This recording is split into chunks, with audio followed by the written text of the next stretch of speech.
Welcome to No Question About That. This is the pre-season preview pod, sort of. United return to training on Monday. Are you ready for training? Are you fighting weight, Wayne? How's it going? Sort of. Yeah, I'm all right. Thanks, Ed.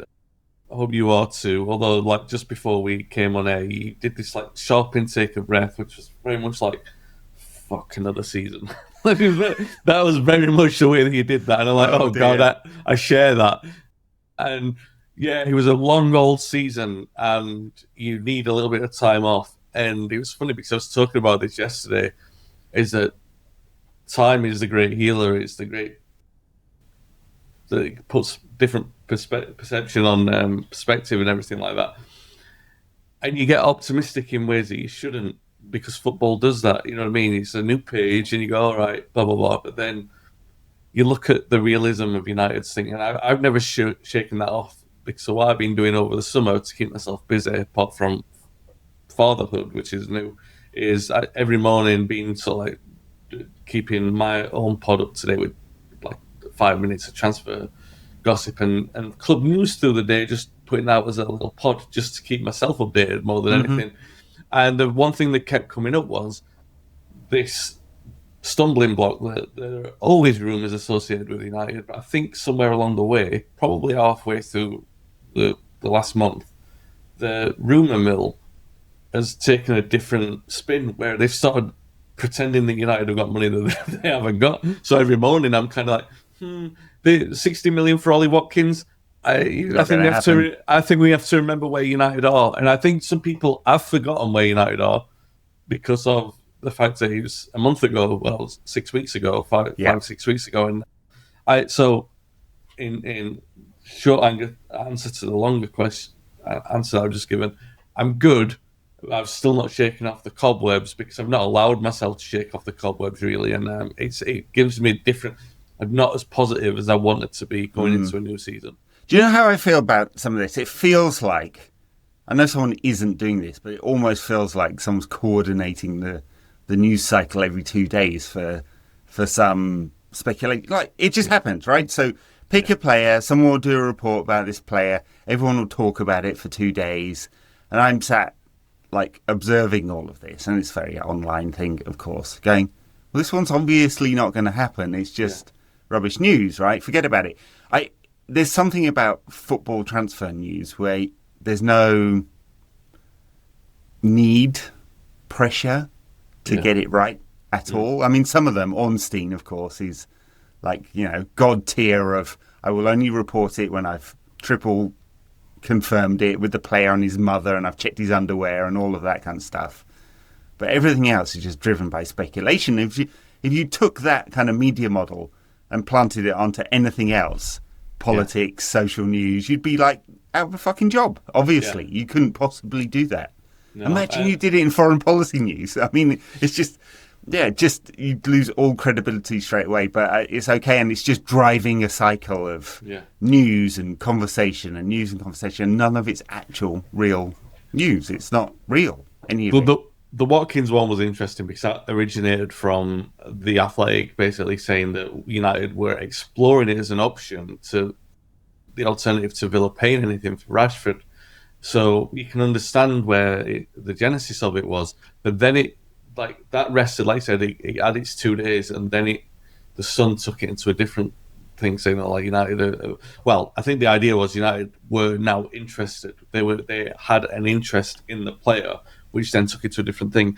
But I mean, that is what you mentioned is the same as since time began, really. So United, they've been great fodder for this. First of all, because they always had money to spend. Second of all, because they would make the 2 or 3 signings over the summer, but they'd always make the 2 or 3 more. And you'd never, there'd be sometimes random small ones, do you know what I mean? But there'd be enough there for you to, if you were practicing fraudster in the sports journalism arena, that you could just make up names like that and there would be no accountability. And also, as we know, I think Adam mentioned it on one of the previous pods, is that United are used, and they are used. Oh, sure, as, yeah. I think for agents and for players and for clubs, they are used. The difference this summer is that it's so obvious. We knew, like you can tell. I think the striker area is less obvious, but it will become very, very clear very, very quickly. In fact, all the priority will become quickly, because you'd said then, obviously another conversation is the goalkeeper department. That seems to be an emergency, and there's a lot of talk about John Victor and his release clause at being 7 million. United don't even have that until Elanga gets confirmed, and they've got that loose in the purse change. So you actually can tell, if you don't even need to be like a seasoned wizened old crank like we are, like being around the block. You can just look at like the fact that United have spent half the money that they've got on Cunha. They quite clearly want Mbumo. That's where the rest of the money's going. That's it. The well is dry after that, unless they get the players out of the door. And once they do that, whoever they target after, you will tell from the Athletic. They'll tell you whether it's Gyökeres or anyone else up front. Do you know what I mean? That'll become very clear. So anyone else who's talking this bull, this is the best summer for a United fan, really. Even though he's still there, even though the nonsense is still there, you don't need to be that clued up to know what's actually going on. And I think that's disappointing for me when you see people who think should know better pretending that they don't. It's like, come on. It's something to talk about, I guess, isn't it? Yeah. The finance piece of all the transfers in and out is interesting, because if we were not short of cash, I mean, that's almost more of a problem than the PSR issue. Yeah. Actually, because, you can think about PSR over a 3-year cycle. It doesn't mean you have to sell a player now and then you can go into the market if you think of it in PSR terms, right? Because it's over this longer cycle. But United only had 75 million in cash on hand last December, as of the last accounts. Now, that changes with season tickets and TV prize money, and all of this is quite lumpy and a little bit hard to predict, but that's almost the bigger blocker. There will be no more investment from Ratcliffe until there's an equity change. There's no incentive for the Glazers to change equity unless the money's coming into their pocket and not United. So we're at a bit of an impasse until there's a real movement in ownership in terms of our ability to accelerate Amorim's project, either by paying down debt or starting a new stadium project or injecting more cash or whatever it is. So, it is definitely holding United back. I mean, Brentford obviously tough negotiators, and one of the interesting things that's kind of playing out, because it's so online and there's such a media frenzy, it feels like a saga every time, and it feels like other clubs are able to get their deals done quicker. And I actually wonder whether some of that is just a false perception. Everyone's negotiating hard, and they should pay a massive premium, or there's a release clause. You can't get it done quickly. And it's just played out in the media with United, right? And so it feels like it's a big saga. In the past, of course, the good old days when the newspaper article dropped and you just weren't, there was no build up to it at all. It was just, Gary Pallister has arrived. Oh, right. Okay, then. Yeah. And, it was almost more exciting in a way than this constant foreplay.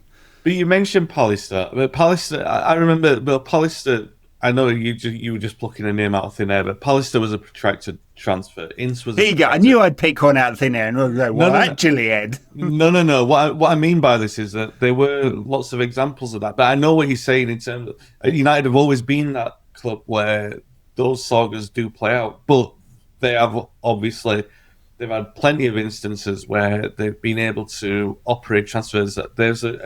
When we did Cantona, that was obviously out of the blue, and it was remarked to Ferguson at the time. I remember, because I obviously listened to the interviews for it around this, and I remember him vividly, Tom Tyrrell saying to him, it's almost impossible to do a deal like this these days, isn't it? To do something this secret at United. And he says, you can't keep anything a secret here. Which, that was 1993, and we're talking 30 odd years on now. I think the interesting thing, Mbumo's become a saga. And I don't think that that's United's fault. I think that they went in with a fair price. But from what I understand from the reliable reporting, that Brentford changed the goalposts mid-negotiation. Seems like it, yeah. So United offered what they wanted, But then they said, no, actually, we want another 5 million, which I think and I think it's pretty naughty, yeah. And that's, I think Jamie on the finance pod said if United were a little cuter, they'd have done Mbumo first because they almost set the price. Yeah. And it was interesting listening to Duncan Castles the other day, who, I don't know. I mean, I think there's quite a lot of bullshit in there, but I've had a few DM conversations with him, let's say. But he gave the Brentford line. The Brentford line is, hey, look, Mbumo's stats are better than Cunha's, therefore we want more money, you've set the market price. Yeah. And that's not, I think it's unfair for two reasons. One, there was just a release clause with Cunha. And who knows whether the negotiation wouldn't have gone if that wasn't in play. And the second one is actually on per 90. That's not really true. Per 90 non-penalty goals, their data is almost exactly the same. Yeah. And so I think 62.5 is a fair price, and this is what United are standing firm on. Also, we have asked, have we not? I say we as the community of football fans. We've criticised United for being not very cute in the market and not holding the line. And, how much do you want for Harry Maguire? 80 million. All right. We'll offer you 12 quid and a packet of crisps. All right. And incrementally increasing bids over the whole fucking summer until they paid 80 quid. And then they paid it all up front in cash, right? So not very cute. And so if they're going to say, hey, we're resetting this and we're going to be tougher negotiators, even to the point of, at some point they might have to walk away.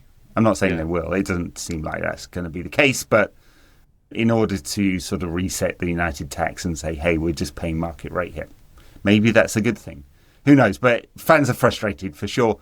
Those are the incomings. There's no other real hard news on incomings, which leaves Ruben Amorim in an interesting position because there's more potential outgoings. Reported yesterday that Sancho, Antony, Garnacho and Rashford, who've all, well, this was clearly the club line, all requested to leave. I'm like, yeah, that's not how this went down. But okay.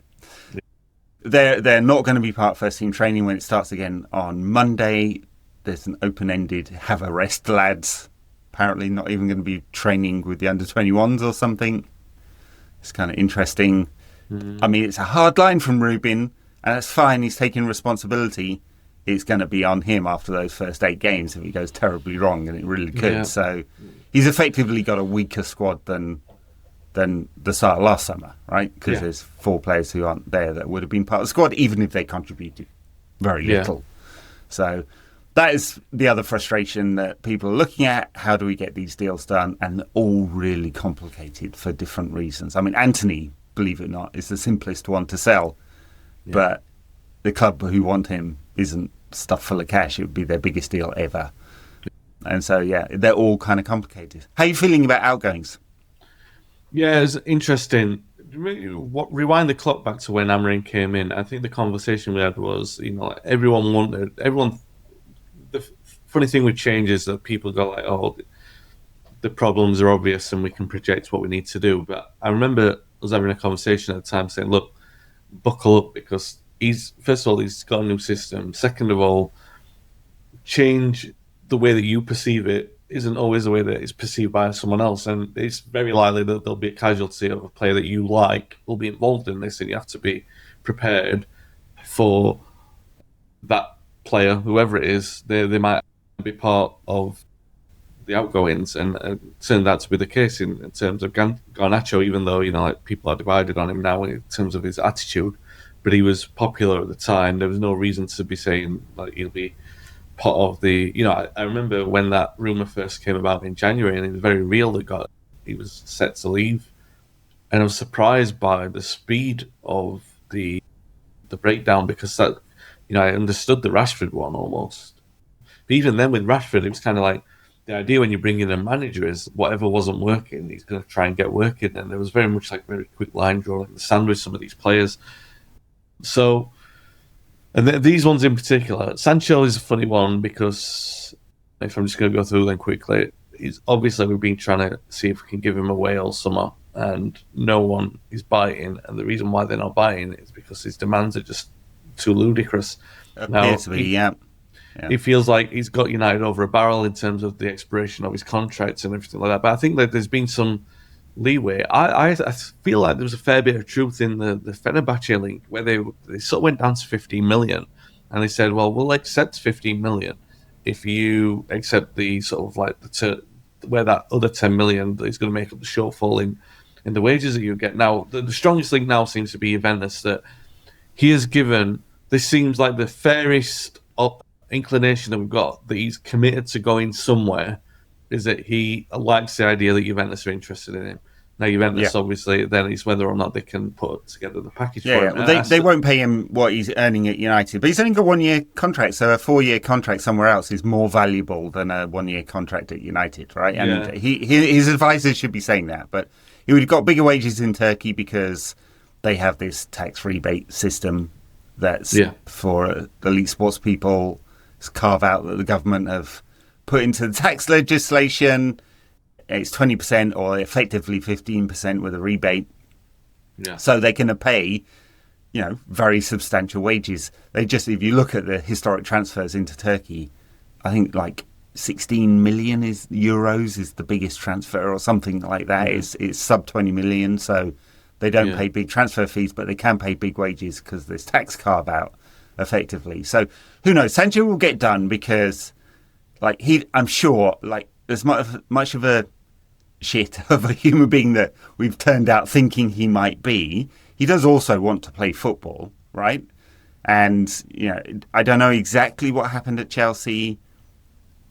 He wasn't brilliant there, but he did score in the Conference League final. Maresca was very complimentary of him in public, but they didn't take it up because they've got 15 bloody forwards, 15 of them, right?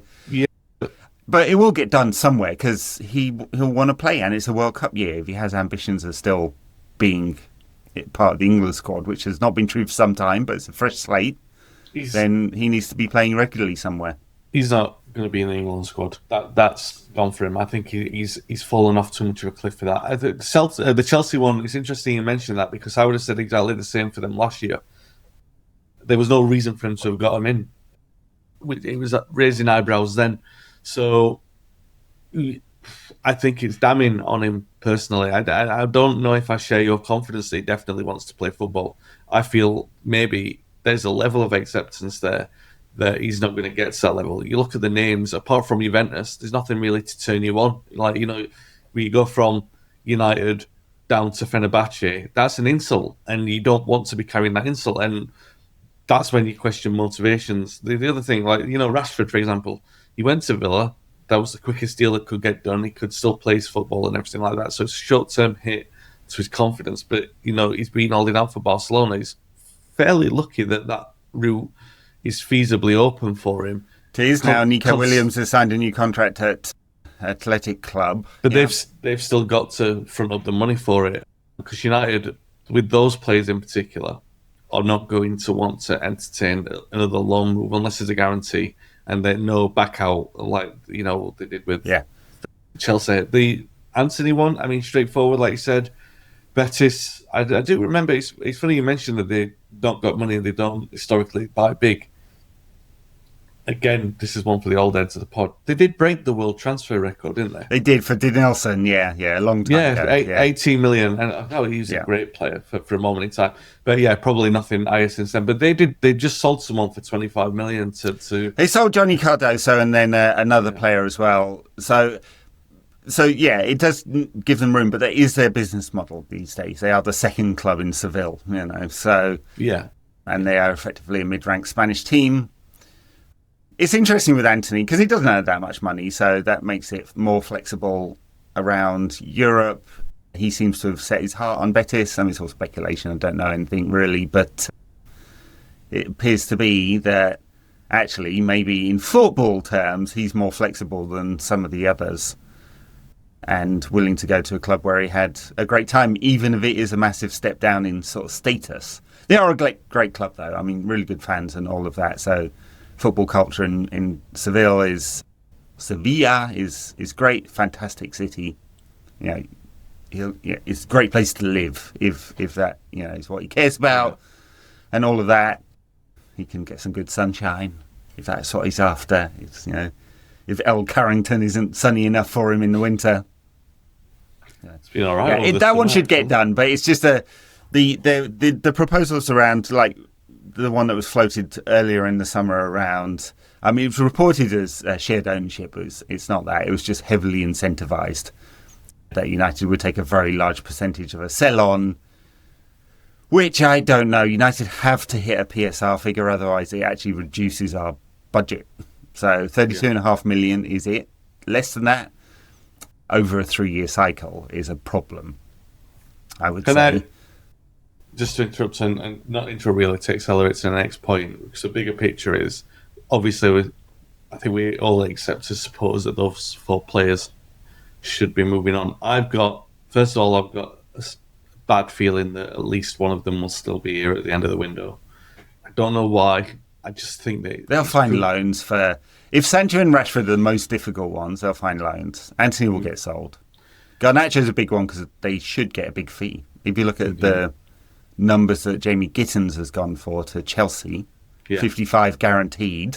Yeah. And Garnacho's numbers are better, right? Yeah. Whatever people think about his snarky social media posts, he has performed better than that in a better league, in a struggling squad.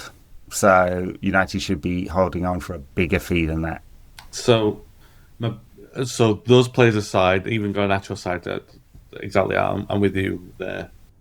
Whether or not they can get that fee is a different thing. But again, that speaks to the idea that it might still be at the end of the window. The bigger picture is that's a lot of our creativity.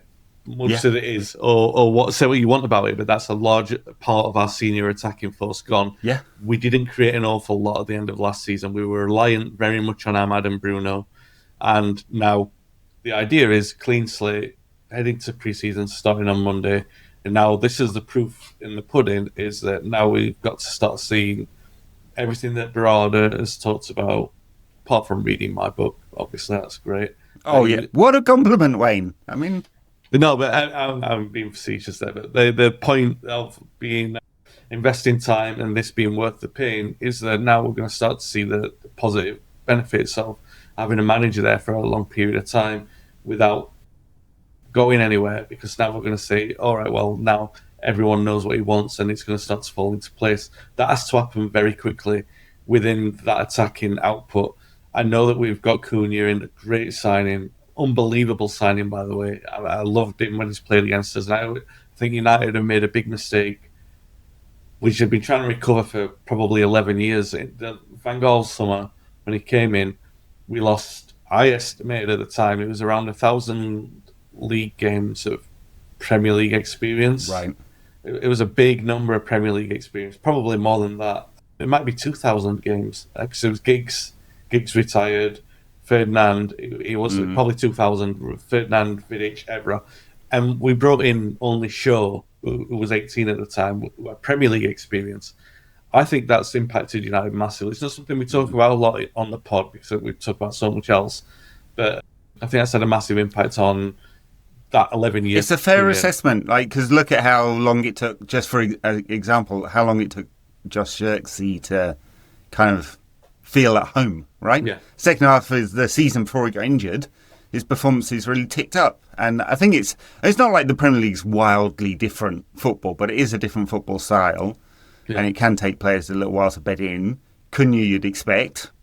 He's, ready baked. You just slot him into the team. Now, there is an argument, it's the theoretical one before everyone gets at me, that his ceiling is not as high as, say, Marcus Rashford's. I don't think he'll ever score 30 goals in a season, Cunha, for example, but Rashford has done that once and hasn't done it for 2 years, so we're not replacing theory here. We're slotting a player in that should get us 15 and 15, across competitions next season.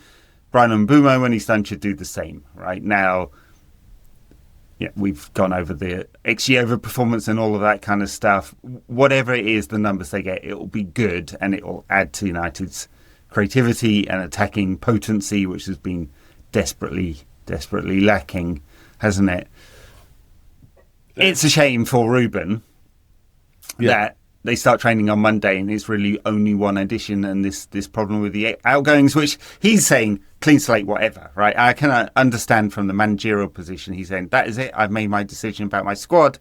Anything from here is, incremental changes of players coming in. You four are going, and now it'll be up to the management team, Matt Hargreaves and Barada and Jason Wilcox, to sort those deals out and give Ruben what he wants. I mean, there is a scenario which I think is kind of worrying when you think about what did they do? They brought him in mid-season. He said there would be a storm. He didn't want to come. They said, please, you have to come now. This is the only option. Barada has sold it in a very, very lengthy and detailed interview with Andy Mitten as that we've got that 6 months of learning now. And yet, specialist systems, specialist players, and there's only one change. Well, Dorgu make that two, right? And that we haven't given him enough. And that's because of the constraints and how long it takes to do stuff and the complexities of the market and the amount of competition there is out there and all of that, and selling the project, I'm sure, with some players, as much as, lads, it's fucking Manchester United, who's a sales project. It's still not in the Champions League development project, 10-year history of constantly downgrading the team and all of that kind of stuff. So there's some complexities, but Ruben doesn't have the squad he might want, right? Yeah. And we're now expecting, just because we've turned over the leaf in this new season, that performances will suddenly uptick, right? And that might be an expectation too far. Yeah.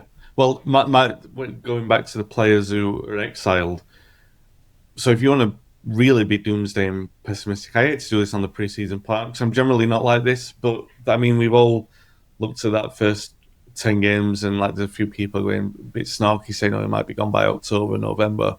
But if you're a player on the exile list like a Garnacho or Rashford, particularly those two players, and you've not got anywhere by the start of the season starts badly, you might be thinking, I might just wait this out.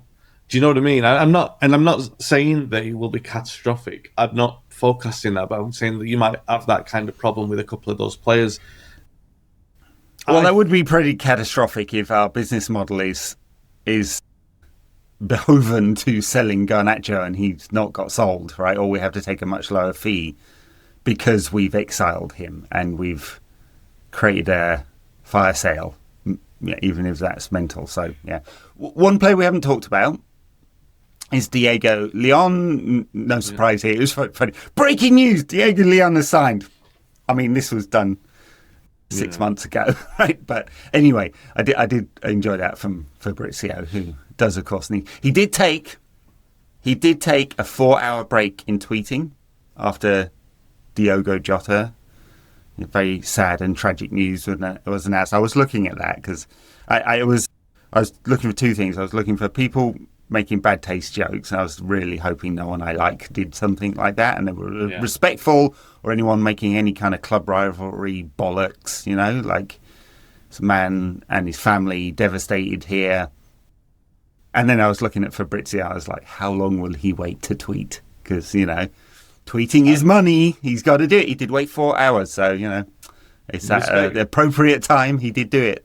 Respectful for him, but I still think he made a fair coin from engagement form in death, which there was a fair few tweets in there. He might have waited his time to do that, but it's still not good. Not as bad as one of the United accounts who put a betting logo on their Diogo Jota. I didn't see that. The one thing I did see...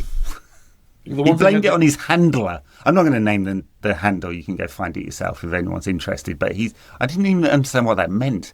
And then he posted. He was like, my handler did it. Does he mean he's got someone who's doing social media for him? I don't know. That, his handler in the WhatsApp messages he screenshotted had a picture of Hitler as his avatar. I was like, just delete your account, mate. Go away. Yeah, I wouldn't have a good, long, hard think about your life and your choices you've made. Yeah, they're all wrong. This is all news to me, by the way. The one thing that I did pop up a few times, I have a little bit of sympathy for this because I think that a lot of people, when something like this happens, they want to express themselves in the right way, and they don't the world isn't full of perfectly articulate people. I write for a living and I still make jumbles of, word soup of sentences plenty of times. There's critics of this podcast have told me, a long time to get to a point when I like to take a few nooks and crannies down before I get to the eventual point I'm trying to make. Much like this. But the point I make with this is that a lot of people say, beside, club rivalry aside, and I get that. I wouldn't tweet that, but I get what they were trying to say. But everyone, even if you don't think that that's appropriate, because I don't think, you don't need to say it. Don't need to say it, but you don't need to be critical of someone for they try their heart's in the right place. They're not trying to be. They're actually trying to express themselves in that kind of way. I just feel like sometimes you have vultures waiting for stuff like that in something like this. Unfortunately, there is a lot of that. Yeah. People flying drones around the funeral today to get pictures. Don't. What is wrong with you people? Honestly. You've already covered this on the pod, but I know we're talking about it now, and this is so tragic. It's so tragic. There are players, I think we've talked about Liverpool players in the past who, players that scare you when you play against them, and he was one because he was so good on the ball. He had a really good change of movement and everything like that. So, from the perspective of a United fan, he was terrified of playing against him in a Liverpool shirt, and he probably scored a couple of goals against us as well. I'm not going to go through Liverpool's wins over us to check how many goals he scored against us, but he definitely had his joy against us. 28 years old, being part of a really good spell for the club, the Renaissance, loved. The one thing that United and Liverpool share, a lot of things that United and Liverpool share, and we hate each other for them in a real ways, that we have this reverence of the players and a protection of them. We love them so much, and they did with him. And he turned out to be probably a squad player for them, right? I don't know if I've looked at his numbers, but probably middling, he was starting quite often, but not every single game. But played a lot of time through the middle at number 9 as well. But he was still loved in that kind of way that they do, that they worship a hero, and you've seen that. Yeah. The outpouring of that. And I just think the perspective of everything away from football, when you look at the fact that he had a young family and he just got married and that he was with his brother, I can't, everything about it breaks my heart. Especially, everyone knows who's listening and watching this, I've just, like I said, become a father as well. So you think about these things a lot more. I just think it's so sad, and there's nothing when you look at it. You think you pay your respect. You say this is really sad. It's tragic. What is there more to say than how tragic it is? And when I can't abide this. We see people like that vulturistic, opportunistic. This is an opportunity for me to say something that scores points, much in the way that the Thomas Partey thing does. You know what I mean? It's news that you don't like, and people can use it. I tweeted about that as well, and I feel uncomfortable doing that because you open yourself to the cesspit of Twitter in much the same way that you do when you tweet about when someone dies. And I just think at this moment in time, a great player has been lost, and lost by a club that properly loves its players, and it's just unbelievably tragic. And anyone who's watching this was a general rivalry, and they go you'll engage, because we all do it, engage in different podcasts that transcend our own club sometimes. It's just so sad. Yeah, that's where I am with that. On Leon, I thoroughly enjoyed his dad saying his parting words to his son. His wise advice was, "Don't fuck this up, son," which I thought was brilliant. Leon, by the way, and who knows whether the translation's right, I didn't actually listen to the original Spanish, said, "I'll play a couple of games in pre-season and I'll be part of the squad." Now, that could be taken a few ways. I suspect he's going to go into the under-21s and they'll just test for level and all of that kind of stuff, but maybe we'll get some pre-season game time. Yeah. I like his confidence. I think in a certain way, I'm not saying, confidence can be arrogance. So I think Garnacho straddled the line on that. He was very, very confident from an early day. Was it his first pre-season under Ten Hag? He turned up late or something, didn't he? So he was out for a while. So there's a fine line between confidence and arrogance, but I think you have to have a healthy amount of both to play for United and to succeed for United. I think I like it. I do like that about him. And in the modern era in particular, like you said, people forget that David Beckham broke into the team at 21 years old. He was 21 when he became an established first team player. I think he was 21 in 1996. So that was his breakthrough season. And so he was 19 when he was almost 20 when he was sent on loan to Preston. Modern age, footballers are younger. They break into the game younger and they have a little bit more buzz around them when they're younger. I'm not saying it's terminal if they don't break in, but you do have that potential to break through. I don't know enough about him to know if he's going to break in and he'll be a penetrative player. That seems to be the easiest way for a player to break in. Like Kobe, when he first broke through, he was he finds it a little bit more difficult now, but he could break the lines very easily. He was so cute at gliding with the ball, and I think that's a very...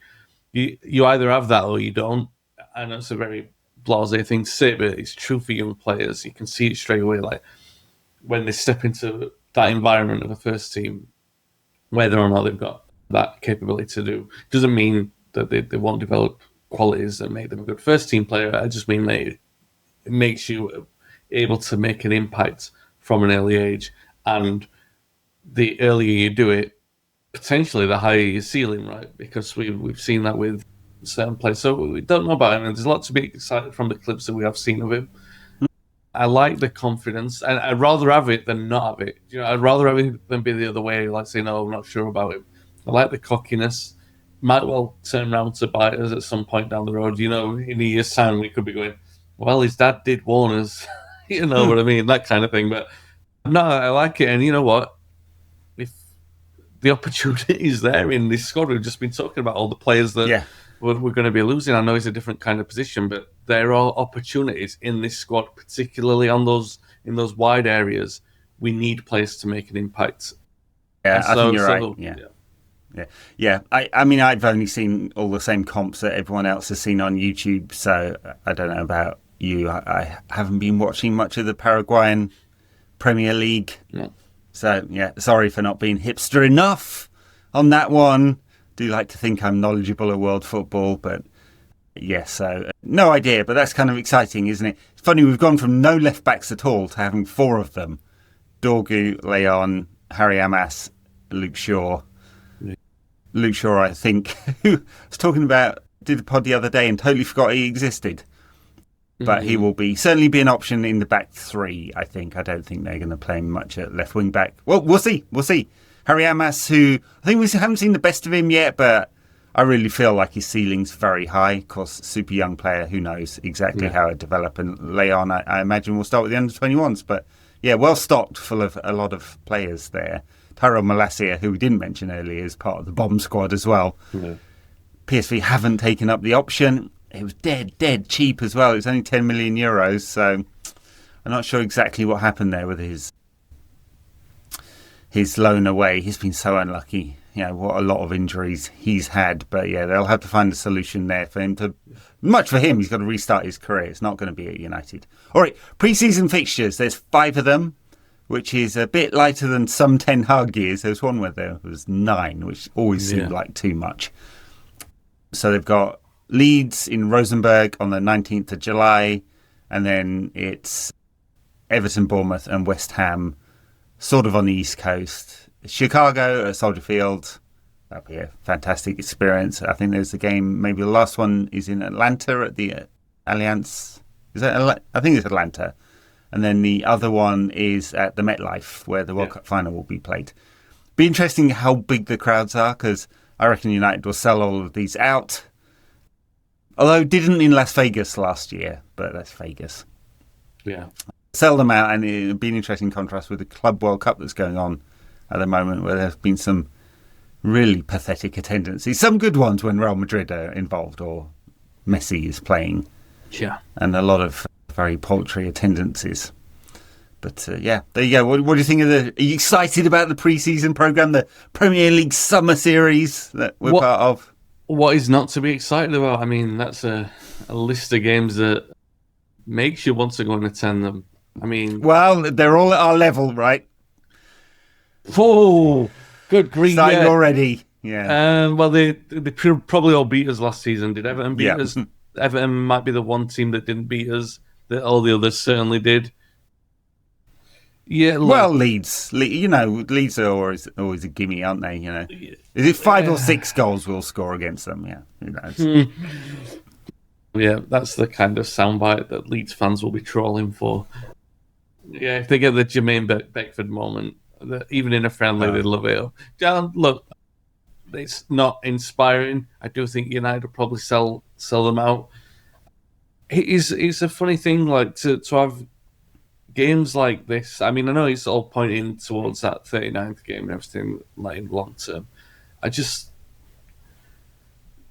You remember in the COVID preseason, we played a couple of friendlies, didn't we? Against was it Villa and Brentford? We played against the preseason friend, and it's just not fun. Like you have, by the way, for the local fans going, I don't think it's fun because you want to see something different. All right, they might want to see like a Premier League. They want to pretend it's like a Premier League kind of game, but in addition to those fans who are there, I'm not discounting fans around the world for like wherever they turn, whatever time they wake up in the morning, everything like that. The dedication is real, so it's nothing to do with that. What I'm thinking is there's still the madheads who travel from United they'll travel from Manchester to go over for the tour. Do you know what I mean? And I just think like you go all that way, you know, all right, it's not great fun to see him play New York Red Bulls or anything like that, but it's still something a little bit different, and he's part of the domestic... Then just another Premier League team, He's part of the domestic experience of where you're going, so you're learning like something about... You might bump into fans of... Well, you'll be bumping into fans of those teams, and you establish connections that way, and that's part of football, but you're going all that way to play Bournemouth. Do you know? It's like, oh.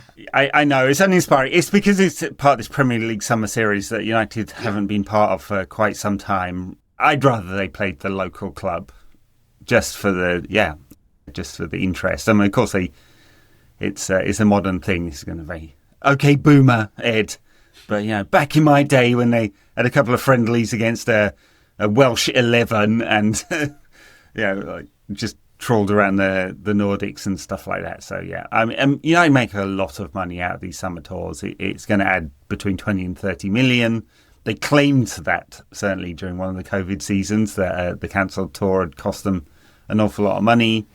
Yeah. So, you're right, it's uninspiring, but, some good cities. If people are travelling over from Manchester as well, they'll enjoy New York and Chicago. Absolutely. Atlanta I've been to quite a lot. This time of year, they call it Hotlanta. It's absolutely sweltering. Yeah. So, what was it about Atlanta that I find? I think it's the airport. Is it the airport's either mad busy or mad big? I can't remember. It's mad big because it's a big hub for Delta, so you make a lot of connections there. Yeah, Hartsfield. Yeah, airport, it was. I think it was surprisrisingly big. That's what it was when I was there. It is. Fun fact: it is the airport with the most gun seizures of any in the United States. Yeah, there you go. Joy, dearie me. Yes, not super inspired by this, but I didn't mention Fiorentina, so Fiorentina's the last one back at Old Trafford.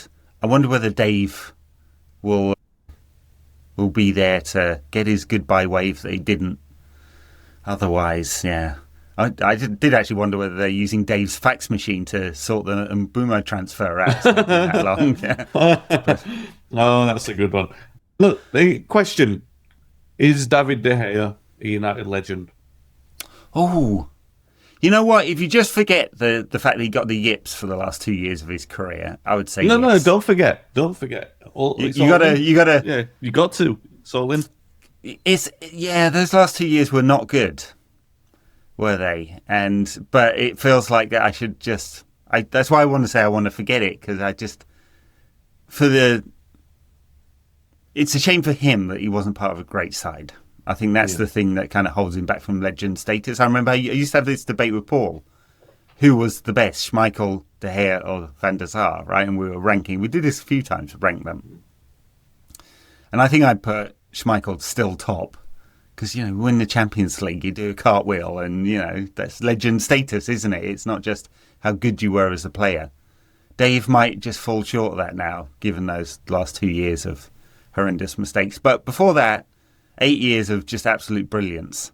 The game changed around him, of course. You know, much more emphasis on playing with your feet. He was never particularly good with his feet. That's why he was dropped for Anana, who's not been an upgrade. Yeah. So, yeah. Well, I don't know. I didn't say yes or no there, Wayne. So, what's your thought? I will say, I'll avoid the question as well. But what I will say is that if you think about United history, you just put that perspective there. Harry Gregg won the best goalkeeper of the 1958 World Cup. So Yashin was renowned as the best at the time. But you could say that award meant that Gregg was the best goalkeeper in the world at the time. Schmeichel, probably, I don't know how long you would say in the 90s, maybe 4 years he was the best goalkeeper in the world. I think it's fair. 4 or 5. Unbelievable presence, that guy. I mean, he's the worst pundit in the history of punditry, but as a goalkeeper, massive brick shit house of a... Yeah. Just brilliant. Absolutely brilliant. But the personality as well. And he won everything.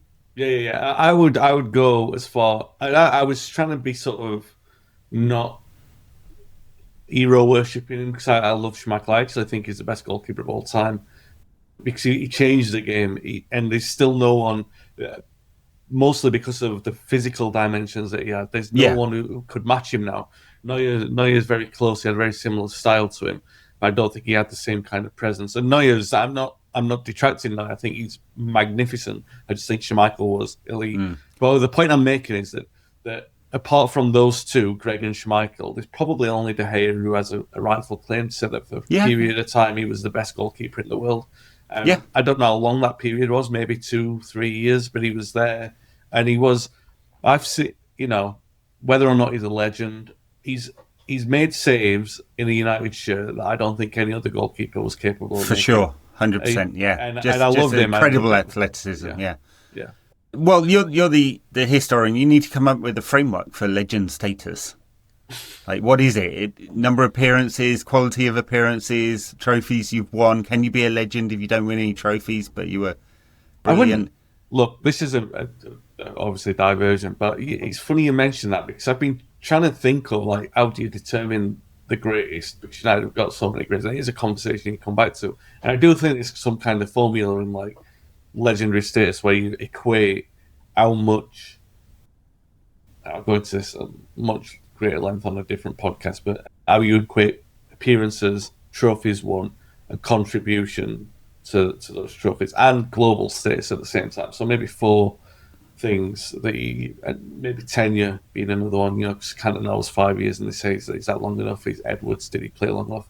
So I think it's 5 elements there that you equate, and if you gave, like, points for each one, you know, like, this is like if you've played over 500 games, then you get 10 points or something like that. There's some kind of good equation in there. But like the same, here's a question for you, Wayne: is Juan Mata MBE a legend? He's a legend of a man. He is a great guy, isn't he? Oh yeah, I mean he's got to be one of the. You know, talk about players, and I'm not. This can sound like it's detrimental to him. It's not. There are great men who've played for United. Juan Mata being one of them. I'm thinking Lou McCorry, Harry Gregg, men for different reasons, not just as a player. Yeah. So I'm not saying not as a player as well. I'm just saying not just as a player. Well, he's not a legend as a player for United. I mean, because he was unlucky in that he joined under Moyes. Moyes just played him as a winger in a traditional sense. You know, get to the byline, cross the ball. That wasn't him. He was a brilliant number 10. Funny thing is, in the modern game, in Amarim's system, he'd have been absolutely perfect, wouldn't he? And we'll always have Wanfield. So anyway, he's done great stuff. Common goal. The disappointing thing is he just didn't get enough footballers to sign up for it. You know, 1% of your income, mate. You're earning 300 grand a week. I was going to say a year there. That'd be an impoverished footballer, wouldn't you, if you were earning 300 grand a year? But Yeah, 300 grand a week and you can't contribute 1%. Shame on you, people. But not one matter. Not one matter. What a legend. Fantastic for coming up with it. Yeah, and the accolades richly deserved his honorary MBE. Just what a great guy. No one has got a bad word to say about him. And like I said, I don't even think you could say unlucky for his timing. A genius of a footballer. That's a definite quality that he deserves to be described as. And yeah, like Macari, like Greg, you don't even have to think about the football really, because you just think, my God, we are lucky that it's a hot topic. Is it, quality of man to be associated with the football club? Well, we can be grateful that Juan Mata was associated with us. All right. Great way to end it, I think. Pre-season was, maybe we'll get more excited when the games come along. Maybe. Unlikely, honestly. We have got just over 5 weeks until the opening game of the season against Arsenal to do all those deals, get the players fit and ready, and get ourselves in a mental position to suffer another year of United. Oh, dearie me. All right, thank you, everyone.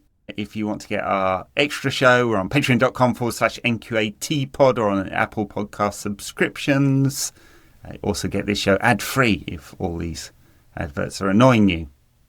Which they do. I just forward through them. But, don't do that because I need to have my retention rates high for the ads. Yeah. So play them and then maybe play them again and maybe once more. Yeah. All right. Thanks a lot, Wayne. Catch you next time.